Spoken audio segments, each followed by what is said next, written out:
क्या कोई माँ अपने बच्चों को किसी और की ममता के हवाले कर सकती है?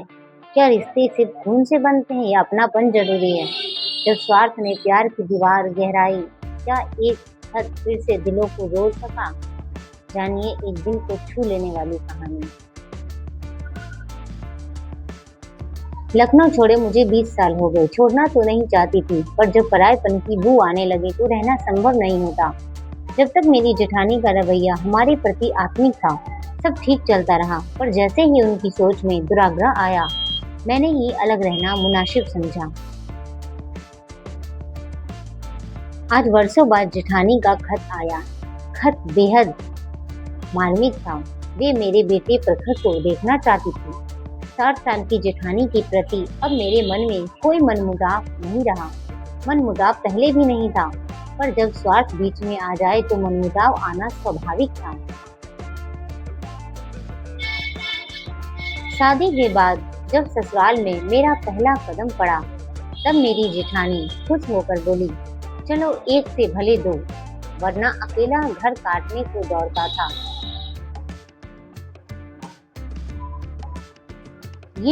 वे निसंतान थी, तब भी उनका इलाज चल रहा था, पर सफलता कोसों दूर थी। प्रखर हुआ तो मुझसे ज्यादा खुशी उन्हें हुई। हालांकि दिल में अपनी औलाद न होने की कसक थी, जिसे उन्होंने जाहिर नहीं होने दिया। बच्चों की किलकारियों से भरा भला कौन वंचित रहना चाहता है। प्रखर ने घर की मनहूसियत को तोड़ा। जेठानी ने मुझसे कभी परायापन नहीं रखा। वे भरसक मेरी सहायता करती। मेरे पति की आय कम थी, इसलिए वक्त जरूरत रुपए पैसों से मदद करने में भी वे पीछे नहीं हटती।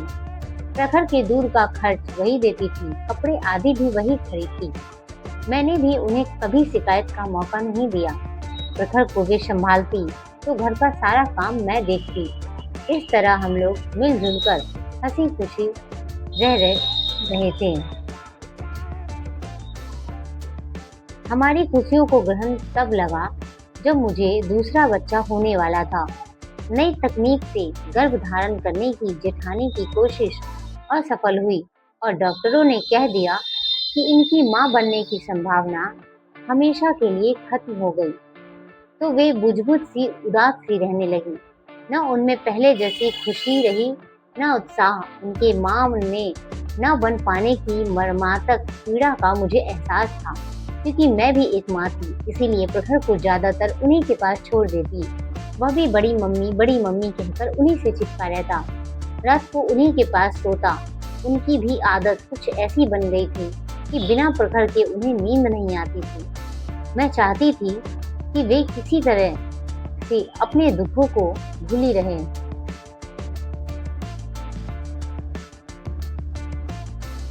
जब मुझे दूसरा बच्चा होने को था, पता नहीं मेरे जेठ जेठानी ने क्या मशवरा किया। एक सुबह वह मुस्कुरा कर बोली, बबली, इस बच्चे को तू मुझे दे दे। मैंने इसे मजाक समझा और उसी लहजे में बोली, दीदी आप दोनों ही रख लीजिए, मैं मजाक नहीं कर रही।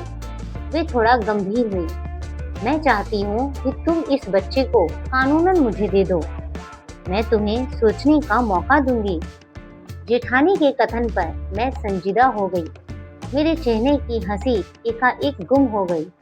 कानूनन शब्द मेरे मस्तिष्क में सूल की भांति चुभने लगा। शाम को मेरे पति ऑफिस से आए तो मैंने जेठानी का जिक्र किया। दे दो, हर्जी क्या है, भैया भाभी ही तो हैं। ये बोले। मैं बिखर पड़ी। कैसे पिता हैं आप? आपको अपने बच्चे का जरा भी मोह नहीं? एक माँ से पूछे जो 9 महीने किन कष्टों से बच्चे को गर्भ में पालती है। भैया है, कोई गैर नहीं। मैंने कब इनकार किया? फिर भी कैसे बर्दाश्त कर पाऊंगी कि मेरा बच्चा किसी और की अमानत बने। मैं अपने जीते जी ऐसा हरगिज़ नहीं होने दूंगी। मान लो लड़की हुई तो, लड़का हो या लड़की, मुझे कोई फर्क नहीं पड़ता। मुझे फर्क पड़ता है सीमित आमदनी के चलते कहाँ से लाएंगे दहेज के लिए लाखों रुपए। भैया भाभी तो संपन्न हैं, वे उसकी बेहतर परवरिश कर देंगे। परवरिश हम भी करेंगे, मैं कुछ भी करूंगी, पर अपने बच्चे के कलेजे के टुकड़े को यूं जाने नहीं दूंगी। मैंने आत्मविश्वास के साथ जोर से कहा। सोच लो, बाद में पछताना ना पड़े। हिसाब किताब आप कीजिए, प्रखर मुझसे ज्यादा उनके पास रहता है। क्या मैंने कभी ऐतराज किया? जो आएगा उसे भी वही पाले, पर मेरी आंखों के सामने मुझे कोई ऐतराज नहीं रहेगा। उल्टे मुझे खुशी होगी कि इसी बहाने खून की कोशिश बनी रहेगी।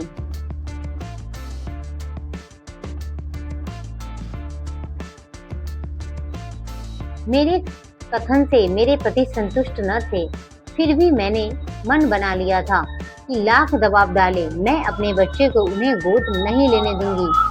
वैसे भी जेठ जेठानी को सोचना चाहिए कि क्या जरूरी है कि गोद लेने से बच्चा उनका हो जाएगा। बच्चा कोई सामान नहीं जो खरीदा और अपना हो गया। कल को बच्चा बड़ा होगा तो क्या उसे पता नहीं चलेगा कि उसके असली माँ बाप कौन है? वे क्या बच्चा लेकर अदृश्य हो जाएंगे? रहेगा तो वो हम सबके बीच ही। मुझे जेठानी की सोच में क्षुद्रता नजर आई। उन्होंने हमें और हमारे बच्चों को गैर समझा, तभी तो कानूनी जामा पहनाने की कोशिश कर रही हैं। ताई ताऊ माँ बाप से कम नहीं होते, बशर्ते भी अपने भतीजों को वैसा स्नेह और अपनापन दे। क्या निसंतान ताई ताऊ प्रखर की जिम्मेदारी नहीं लेंगे? 15 दिन बाद उन्होंने मुझे पुनः याद दिलाया तो मैंने साफ मना कर दिया। दीदी, मुझे आप पर पूरा भरोसा है, पर मेरा जबीर गवारा नहीं करता कि मैं अपने नवजात शिशु को आपको सौंप दूं। मैं इसे अपनी सांसों तले पलता बढ़ता देखना चाहती हूँ। वह मुझसे वंचित रहे, इससे बड़ा गुनाह मेरे लिए कोई नहीं। मैं अपराध बोध के साथ नहीं जी सकती। क्षणांश में भावुक हो उठी, आगे बोली, ताई ताऊ माँ बाप से कम नहीं होते। मुझ पर यकीन कीजिए, मैं अपने बच्चों को सही संस्कार दूंगी। मेरे कथन पर उनका मुंह बंद हो गया। वे कुछ बोली नहीं, पर पति जेठाजी से देर तक खुसर खुसर करती रही। कुछ दिन बाद पता चला कि वे मायके के किसी बच्चे को गोद ले रही हैं। वैसे भी कानूनन गोद लेने की सलाह मायके वालों ने ही उन्हें दी थी, वरना रिश्तों के बीच में कोर्ट कचहरी की क्या अहमियत। आहिस्ता आहिस्ता मैंने महसूस किया कि अब जेठानी में प्रखर के प्रति वैसा लगाव नहीं रहा। दूध का पैसा इस बहाने से बंद कर दिया कि अब उनके लिए संभव नहीं। मुझे दुख भी हुआ, रंज भी। एक प्रखर था जो दिन भर बड़ी अम्मी लगाए रहता था। मैंने अपने बच्चों के मन में कोई दुर्भावना नहीं भरी। जब मैंने बच्चों को जन्म दिया तो जेठानी ने सिर्फ औपचारिकता निभाई। जहाँ प्रखर के जन्म पर उन्होंने दिल खोलकर पार्टी दी थी, वहीं बच्चे के प्रति कृतज्ञता मुझे खल गई। मैंने भी साथ न रहने का मन बना लिया। घर जेठानी का था, उन्हीं के आग्रह पर रहती थी। जब स्वार्थों की गांठ पड़ गई तो मुझे घुटन होने लगी। दिल्ली जाने लगी तो जेठ का दिल भर आया। प्रखर को गोद में उठाकर बोले, बड़े पापा को भूलना मत। मेरी भी आंखें भर गई, पर जेठानी उदासीन बनी रही। 20 साल गुजर गए। मैं एक बार लखनऊ तब आई थी जब जेठानी ने अपनी बहन के छोटे बेटे को गोद लिया था। इस अवसर पर सभी जुटे थे। उनके चेहरे पर अहंकार झलक रहा था, साथ में व्यंग भी। जितने दिन रही उन्होंने हमारी उपेक्षा की, वहीं मायके वालों को सिर आंखों पर बिठाए रखा। इस उपेक्षा से आहत मैं दिल्ली लौटी तो इस निश्चय के साथ कि अब कभी उधर का रुख नहीं करूंगी। आज 20 साल बाद भीगे मन से उन्होंने मुझे याद किया तो मैं उनके प्रति सारे गिले शिकवे भूल गई। उन्हें सही गलत की पहचान तो हुई। यही बात उन्हें पहले समझ में आ जाती तो हमारे बीच की दूरियां ना होती। 20 साल मैंने भी असुरक्षा के माहौल में काटे। एक साथ रहते तो दुख सुख में काम आते। वक्त जरूरत पर सहारे के लिए किसी और को खोजना तो ना पड़ता। खत इस प्रकार था, कागज पर लिख देने से न तो गैर अपना हो जाता है, न मिटा देने से अपना गैर। मैंने खून से ज्यादा कागजों पर भरोसा किया। उसी का फल भुगत रही हूँ। जिसे कलेजे से लगा कर रखा, पढ़ा लिखा कर आदमी बनाया, वही ठेंगा दिखाकर चला गया। जो खून से बंधा था उसे कागज से बांधने की नादानी की। ऐसा करते मैं भूल गई थी कि कागज तो कभी भी फाड़ा जा सकता है, रिश्ते भावनाओं से बनते हैं। यही मैं चूक गई। मैं भी क्या करती, इस भय से एक बच्चे को गोद ले लिया कि इस पर किसी का कोई हक नहीं रह जाएगा, वह मेरा, सिर्फ मेरा रहेगा।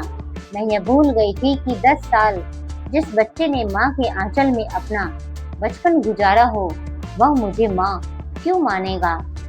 मैंने भी स्वार्थ में अंधी हो गई थी कि वह मेरे बुढ़ापे का सहारा बनेगा। उस माँ बाप के बारे में नहीं सोचा जिसने उसे पैदा किया, कि क्या वह ऐसा चाहेगी। सिर्फ नाम का गोदनामा था। इसकी आड़ में मेरी बहन का मुख्य मकसद मेरी धन संपदा हथियाना था, जिसमें वह सफल रही।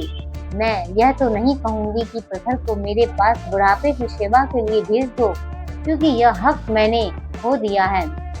फिर भी उस गलती को सुधारना चाहती हूँ जो मैंने 20 साल पहले की थी।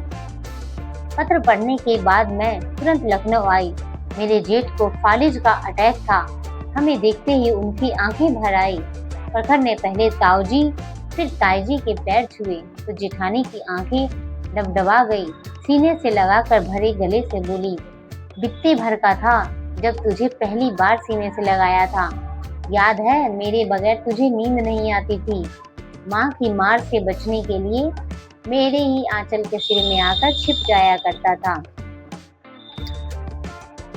बड़ी अम्मी, प्रखर का इतना कहना भर था कि जेठानी जी ने अपने आवेग पर नियंत्रण न रख सके। फकक कर रो पड़ी। मैं तो अब भी आपकी चर्चा करता हूँ। मम्मी से कितनी बार कहा कि मुझे बड़ी अम्मी के पास ले चलो। क्यों बबली, हम क्या इतने गैर हो गए थे? कम से कम अपने बेटे की बात तो रख लेती। बड़ों की गलती बच्चे ही सुधारते हैं। जेठानी जी ने उलाहना दिया। दीदी, मुझसे भूल हुई है। मेरे चेहरे पर पश्चाताप की लकीरें खींची है।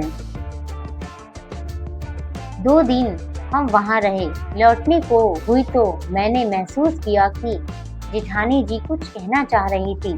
संकोच, लज्जा, जो भी वजह हो, पर मैंने उनसे कहा कि क्या हम फिर से एक साथ नहीं रह सकते। मैंने जैसे उनकी मन की बात छीन ली। प्रतिक्रिया स्वरूप उन्होंने मुझे गले से लगा लिया और बोली, बबली, मुझे माफ कर दो।